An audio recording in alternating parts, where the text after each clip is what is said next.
갈릴리 밤바다에 조각배에 탔던 제자들이 밤이 맞도록 건너가 보려고 안간힘을 쓰는 이런 형국이라고 할까요?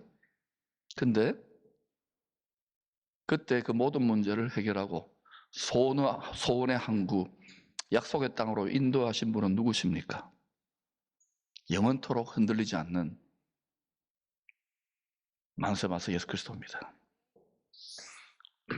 주의 말씀을 듣고 행하는 성도는 반석 위에 마음 성전을 지은 지혜로운 자입니다. 여러분 마음이 성전이에요. 여러분 생각이 성전이에요. 마음을 성전으로 지은 사람은 성령의 마음을 갖습니다. 그리스도의 마음. 마음을 성전으로 지은 사람은 성령의 생각을 하게 되어 있습니다. 마음을 지키고 생각을 지키는지요. 마음과 생각을 지키려면은 말씀을 듣고 행하는 성도라야 됩니다. 행하지 않는 분들이 너무 많아졌어요. 그게 쉬운 길이니까.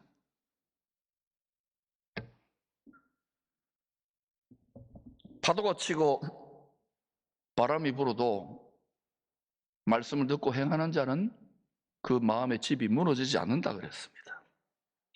지혜로운 자입니다. 믿음의 집을 만세반석 영원히 변치 않는 말씀 위에 세웠기 때문에 왜 우리의 자녀, 패밀리, 비즈니스 또 제너레이션 자녀까지 영원하신 주 예수 그리스도의 만세반석의 말씀 위에 정렬시켜야 되는가? 잠시 이쪽 저쪽 바람에 날리는 겨와 같이 사는 게 우리 그리스도인은 아니에요. 우리는 갈 길이 푯다가 확실하다고요. 모든 육체와 일상은 다 풀의 꽃과 같이 뒷걸처럼 사라집니다. 오직 여호와 하나님의 말씀, 예수 그리스도의 말씀만이 영원히 설 것이기 때문에 저는 그 말씀을 절대적으로 믿고 설교하고 있어요. 반대로 주의 말씀을 듣고도 행하지 않는 성도는 모래 위에 집을 지은 어리석은 자라고 합니다.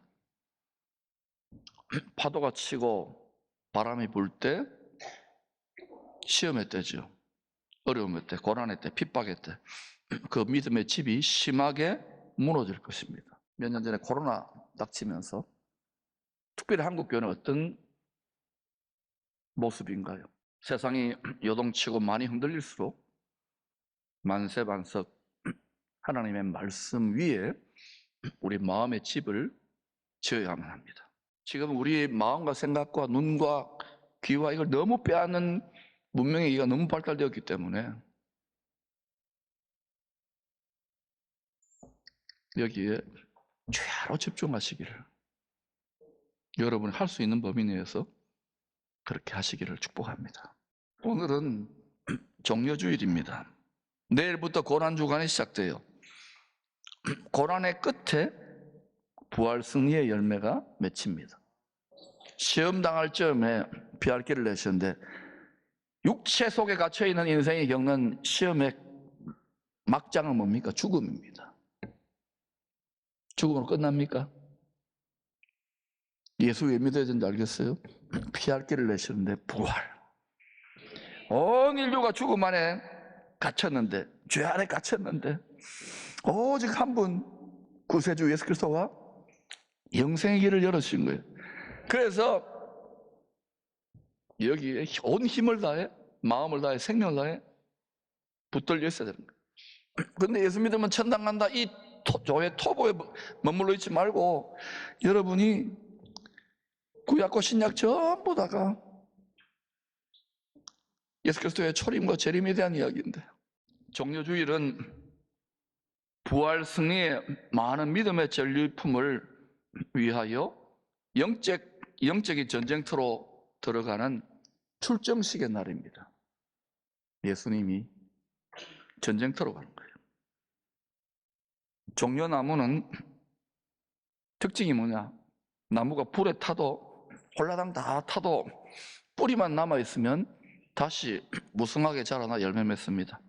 그래서 아마도 구약 성경에서 부활의 상징, 승리, 믿음의 승리, 하나님의 영광의 상징으로 사용되었던 것 같아요. 우리 주님은 한치의 오차도 없이 모든 성경을 이루시기 위해서 나귀 새끼를 타고 예루살렘으로 들어가고 계십니다. 여러분, 영원하신 하나님 말씀이 육체가 되신 분이 예수님이에요. 전능자입니다. 그분이 창세기부터 모든 부분에서 그 예수님이 모든 만유와 만물과 모든 인류 역사를 주도해 가십니다. 구원의 역사까지 믿습니까? 이 눈이 열려져야 돼요. 나귀 새끼를 타고 예루살렘으로 가요. 이 일이 있기 약 500년 전에 스가랴 선지자는 이 메시아의 예루살렘 입성을 마치 눈으로 보는 것처럼 이렇게 예언합니다. 시온에 따라 크게 기뻐할지어다. 예루살렘에 따라 즐거이 부를지어다. 보라, 내 왕이 너에게 임하나니 그는 공의로우시며 구원을 베푸시며 겸손하여서 나귀를 타시나니. 온유와 겸손을 보여준 거예요. 십자가 지는 성품. 나귀의 작은 것, 곧 나귀 새끼니라. 나귀 새끼를 타시고 예루살렘으로 오시는 주의 모습을 보고 유월절 명절을 지키려고 여러 곳에서 모였던 수많은 유대인들, 보통 한 100만 명씩 모여요. 100만 이상. 열광하고 기뻐 찬양했습니다. 누가복음 19장 38절입니다. 시작. 찬송하리로다. 주의 이름으로 오시는 왕이여. 하늘에는 평화요 가장 높은 곳에는 영광이로다. 이것은 말이죠, 시편 113편부터 시편 118편까지 이걸 할렐 찬송이라 그러는데, 그 절기를 지키러 온 유대인들이 유월절이나 초막절에 한 해 농사의 시작과 끝이거든요. 그때 예루살렘 성전으로 올라가면서 장차 선지자들의 예언대로 오실 메시아를 앙망하며 소망하며 불렀던 찬양이에요. 그 시편 113편부터 118편까지 할렐 찬양을 압축해가지고 찬송하리로다. 주의 이름으로 오시는 이여, 이렇게 요약한 거예요. 이 말만 한 건 아니겠죠. 뭐 여러 가지 많은 찬양 했겠죠, 그죠? 그들은 이걸 모세 때부터 해가지고 거의 1500년을 리허설을 해온 거니까. 유월절을 지키기 위해 예루살렘에 모인 유대인들은 스가랴 선지자의 예언대로 오시는 주님을 딱 봅니다. 그러자 즉각적으로 바로 오래 기다려왔던 바로 그 메시아구나. 나귀 새끼를 타고 또 공생의 3년 동안에 막 기적과 죽은 자도 살리고 인기가 하늘을 찔렀잖아요. 복음을 전하니까 그 메시아가 맞다 확신했어요. 드디어 이스라엘의 왕이, 기름 부음 받은 왕이 선지자들의 예언대로 오셨구나. 이제 이방인들, 우리를 압제하는 로마, 즉 꼴보기 싫은 로마나 에돔이나 주변 나라들을 다 진멸하거나 노예로 만들고 다윗 왕 때처럼 이 세상에 으뜸 제일 잘 사는 제사장 나라, 글로벌 스탠다드 나라로 세울 거야. 꿈을 꿨던 거예요. 그래서 곧 임하게 될 메시아의 천연왕국에 대한 들뜬 희망을 품고 기뻐 찬양합니다. 호산나 찬송하리로다. 근데 이들이 어때요? 불과 닷새 뒤에 못 박으세요! 주를 향한 찬양이, 여러분의 열정적인 예배와 신앙의 동기가 어디에 기초하고 있습니까? 그리고 우리는 또 돌아서서 불평하고, 여러분이 믿는 예수님은, 여러분이 하는 기도는 그 동기가 근본이 어디에 있느냐는 거예요. 우리 인생의 방향은 주님의 나라와 주님의 의, 주님이 가신 길을 지향하고 있느냐 이거예요. 주의 말씀을 이루려고 살고 있느냐 이거예요. 여러분, 하나님 말씀대로 우리 마음과 생각의 집, 인생의 집이 지어지지 않으면 다 산산이 가루처럼 날아가 버리고 말아요. 공허해진다는 거예요. 주 예수보다도 더 귀한 것은 없네. 더욱 섬길수록 더 귀한 주님이 되어야 되는데, 많은 목회자들과 직분자들과 성도들이 주님을 더욱 섬길수록, 섬기는 기본은 예배 아닙니까? 정직하게 여러분 자신의 내면을 대면해야 하셔야 돼요. 그게 여러분 마음의 집, 여러분 마음 성전의 상태입니다. 얼마나 가난합니까? 마음이 마르고.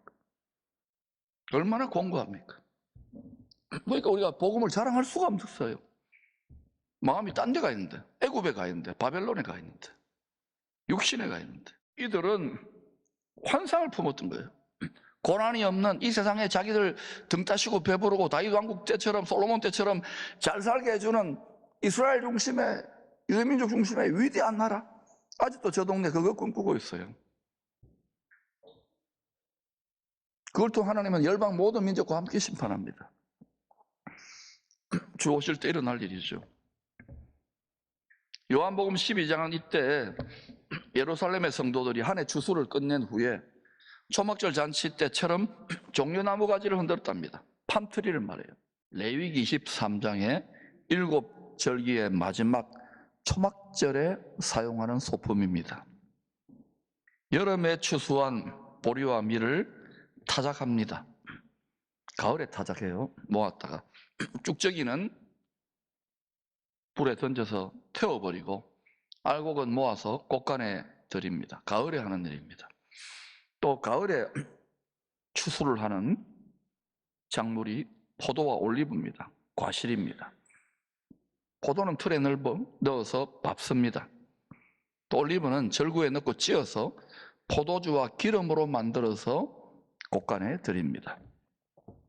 한 해 농사를 다 끝낸 가을에 곳간에 드린 곡식과 포도주와 기름으로 추수감사 잔치를 여는 절기가 초막절입니다. 우리로 말하면 더도 말고 덜도 말고 한가위만 같아라. 한가위 추석만 같아라. 굉장히 풍족한 절기예요. 이때 풍성한 수확을 주신 하나님께 찬양하며 종려 나무 가지를 흔들며 기뻐 찬양했습니다. 구약 성경을 보면 이스라엘 농사는 자기들이 열심히 씨 뿌리고 일한다고 막 번영하고 열매를 많이 맺고 그게 아니더라고요. 하나님 말씀대로, 하나님 말씀의 리듬대로 순종할 때, 비즈니스도 마찬가지 그렇게 할 때 형통하고 번영하고 축복을 받았어요. 우리 신약에 우리 이방인들은 그것과 무관할까요? 우리도 언약 백성인데. 구약이 신약이 된 핵심은 예수님이 죽으시고 부활했기 때문에 같은 말씀이 동전의 반쪽으로 우리에 적용되는 거예요. 구약은 율법이니까 폐지됐다, 그게 아닙니다. 예수 율법을 다 이루셨잖아요. 우리는 이룰 수 없기 때문에 예수의 희생을 통해서 예수 옷을 입혀, 그 피의 옷, 그 가죽 옷을 입혀가지고 동일한 영원한 말씀을 복음으로 이제 믿고, 여전히 죄인이고 부족한데도 예수 닮아가면서 착한 일하고 선한 일하고 복음 전하면서 주님 닮아가지고 믿음을 끝까지 지킬 때에 부활 영광의 몸을 입히겠다는 거예요. 주님처럼. 할렐루야. 근데 믿는데 교회 오래 다녔는데 변화가 없어요. 그 이유가 뭘까요? 순종이 없는 거예요. 그 이유가 뭘까요? 모든 성도들에게 복음을 전하라고 하는데 복음을 안 전하는 거예요. 그 바울이 이방인의 사도로 말하는 게 복음을 전하지 않으면 화를 당한다고.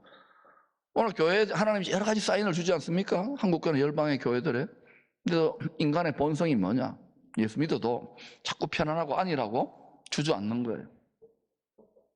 우리의 다음 세대들을 바라보란 말이에요. 종려나무 가지를 흔들며 열광하는 이 백성들, 그리고 나귀를 타고 그 가운데로 예루살렘으로 들어가고 계시는 이 주님, 대조가 되잖아요. 그죠?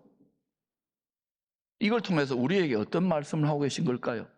세 가지로 정리해 봅니다. 첫 번째, 유월절 희생양으로 죽으러 가시는 십자가의 길이 사망 권세를 잡은 자, 온 인류 위에 군림하고 있는 마귀의 머리, 뱀의 머리를 밟는 승리의 길인 것을 알려주는 거예요.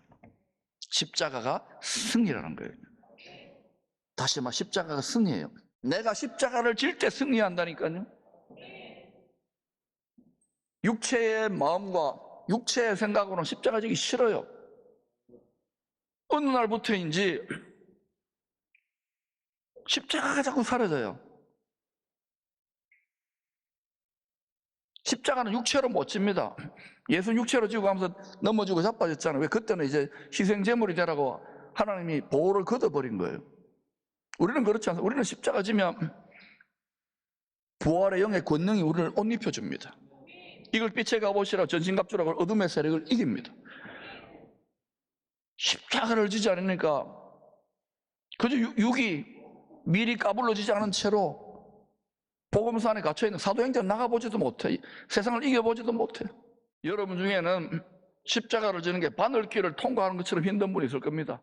여러분 분량이 있잖아요. 은혜 주시는 만큼 억지로 하지 마세요. 은혜 주시는 만큼 지고 가보세요. 근데 대부분은 억지로 하면, 저도 억지로 목사 안 하려고 근데 여기까지 왔어요. 근데 오면 성경을 계속 이렇게 보고 주의 심정을 보니까 은혜구나. 정말 은혜구나. 이제는 사랑의 자원으로 강권당해서 하는 거예요. 좋아서 하는 거예요. 그러지 않으면 할지도 아닙니다, 이거. 여러분이 예수 믿고 여기까지 봉사하고 섬기면서 고생도 하고 연단도 받고 시험도 했습니까? 그 가장 귀한 보상이 뭐냐? 영원히 빼앗기지 않는 예수 보물이 내 안에 꽉 들어차는 거예요. 그분의 사랑을 깨닫는 거예요. 어디에서 보상을 찾습니까? 속에 예수 보물을 하나도 없이 그냥 공허하고 가라내가지고 여기저기, 이게 아니란 말입니다. 말씀으로 돌아가자고요. 성령으로 돌아가자고요. 6월절에 죽어 부활 승천한 후에 예루살렘으로 다시 오실, 재림하실 초막절의 때 추수되는 성도들과 함께 누릴 승리의 기쁨을 위하여 십자가의 길을 걸어가신 것입니다. 그때 오실 때는 나귀 새끼를 타고 예루살렘으로 입성하지 않습니다. 적그리스도의 세력을 진멸하시고 알곡 성도들을 다 추수하죠. 구별합니다. 구별한 다음에 초막절 모든 추수가 다 끝난 잔치 때 예루살렘으로 나귀 새끼가 아니라 백마를 타고 입성해요. 그리고 선지자의 예언대로 다윗의 왕위에 앉아 군림한다 그랬어요. 온 세상에 만왕의 왕, 영광의 왕으로 온 세상을 다스린다고. 그때 마치 생명수가 바다를 덮은 같이 여호와의 영광, 예수 그리스도를 구세주로 보낸 하나님 아버지의 영광, 예수 그리스도의 영광을 인정하는 것이, 그렇구나 하는 것이 온 세상을 덮어버린, 물이 바다를 덮은 같이. 이걸 저는 날마다 상상합니다. 온 인류가 구원받은 자들이 보게 될 것입니다. 여러분, 세상이 얼마나 빠르게 질주해 갑니까? 저는 한 수년 전부터 계속해서 외치는데도 성경에 기초한 성경을 모르시니까 하나님 말씀을 읽고 즐거워하시기 재밌어야 돼요. 깨달으면 재밌어요. 깨닫지 못하니까 성장이 없는 거예요. 신앙생활 재미가 없는 거예요. 십자가 지는 고난의 신비를 모르는 거예요. 주의 멍에를 메고 배우는 안식의 비밀을 모르는 거예요. 엉뚱한 데 대답을 찾고 있는 거예요. 만복의 근원이 예수인데, 죽임 당하신 어린 양이 다시 오셔서 온 세상을 다스리는 메시아의 천연왕국을 아버지께 바친 후에 다시 돌려드립니다. 새 예루살렘에서 아버지께 영광 돌리니까 흰옷 입은 성도들에게 영원토록 경배를 받으실 때도 종려나무 가지가 등장합니다. 요한계시록 7장입니다. 시작.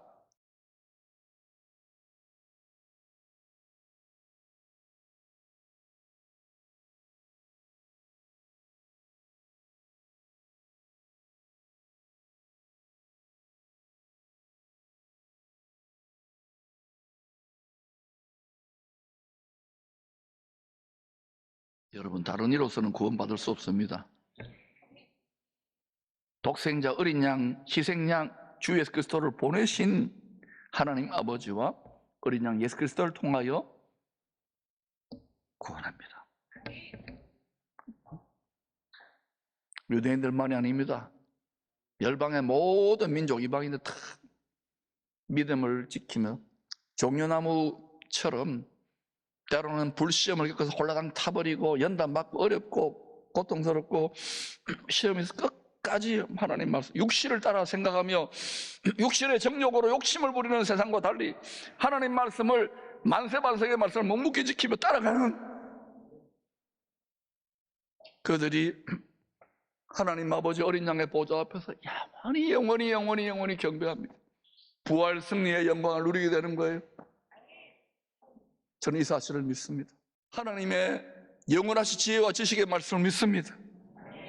깊도다 하나님의 지혜와 지식에 보유하며 예수 그리스도를 주신 하나님의 지혜를 말합니다. 여러분 스스로 말씀을 통하여 보물을 캐시기를 축원합니다. 십자가가 죄와 사망 권세를 잡고 군림하는 마귀를 밟는 길이라는 걸 기억하십시오. 그때 성령의 갑옷을 입게 되는 거예요. 두 번째, 주님 세우시기 원하시는 메시아의 왕국은 이 세상에 속한 정치적 왕국이 아니라는 것입니다. 얼마나 많은 사람들이 예수를 믿으면서도, 유대인들도 그렇죠. 우리도 마찬가지. 이 세상에 바라는 것이 거의 대부분 이 세상이고, 내 가정이고 내 자식이고, 우리가 자신과 우리 가정, 우리 먹고 사는 거 필요한 거 압니다. 다 안다 그랬죠, 하나님이. 그런데 먼저 구할 게 뭐냐는 거예요. 하나님의 나라는 지금은 하늘에 숨겨져 있잖아요. 거기를 바라보고 가라는데 이 회로 하나 바꾸는 게 너무너무 힘든 거예요. 왜? 듣고 행하지 않기 때문에. 귀가 눈이 할례받지 않으니까 계속 자신의 종교적인 고정관념, 예수도 자기 마음대로 율법적으로 믿는 거예요. 즐기는 신앙생활 하기를 원합니까? 대접받기를 원하는 신앙생활 합니까? 정신을 차리세요. 중한 직분이라면서요. 중한 십자가예요. 십자가 더 큰 거예요. 히브리서 12장 2절입니다. 그런 그 앞에 있는 기쁨을 위하여. 지금은 고난이고 죽음이고 고통이지만 기쁨을 위하여 십자가를 참으사 부끄러움을 빨가벗겨졌죠. 개의치 아니하시더니 하나님 보좌 우편에 앉으셨느니라. 반드시 약속대로 다시 오십니다. 준비하셔야 돼요. 셋째, 주님을 따라가려는 우리에게 자기 십자가를 달게 지고 가는 본을 보여주신 거예요. 주님도 우리와 똑같이 육체의 죽음의 메인 종의 형체를 가진 사람이 되셨어요. 그런데도 왜 기꺼이 육체적 성향을 부인하고 끝까지 죽는 길을 자원해서 갔을까요? 6월절 어린 양으로 가셨을까요? 먼저는 하나님 말씀을 이루려고 하는 것이고, 또한 하나님을 마음을 다해 생명을 다해 사랑하신 것이고, 또 하나 모든 인류가 원수된 죄인들인데 유대인만이 아니라 이방인들을 우리도 다 못 박아버렸는데 원수를 죽기까지 사랑하신 거예요. 사도 요한은 이것을 깨닫고 이렇게 말합니다. 사랑 안에 두려움이 없고 온전한 사랑이 두려움을 내쫓나니. 십자가에 못 박히는 주의 심정을 깨닫는 거예요. 그리스도의 심장이 내 안에 이식되는 거예요. 두려움을 내쫓나니. 두려움에는 형벌이 있습니다. 두려워하는 성도들 얼마나 많습니까? 형벌적 신앙생활을 하고 있는 거예요. 형벌적 신앙생활. 우리가 진실로 십자가의 사랑을 깨달았다면 두려움이 없어요. 두려워하는 자는 사랑 안에서 온전히 이루지 못한 거예요. 그런데도 우리가 제일 예수 잘 믿는 거예요. 내가 제일 잘 믿어. 그리스도의 사랑만이, 그리스도의 믿음, 예수님 안에 있는 믿음을 끌어다가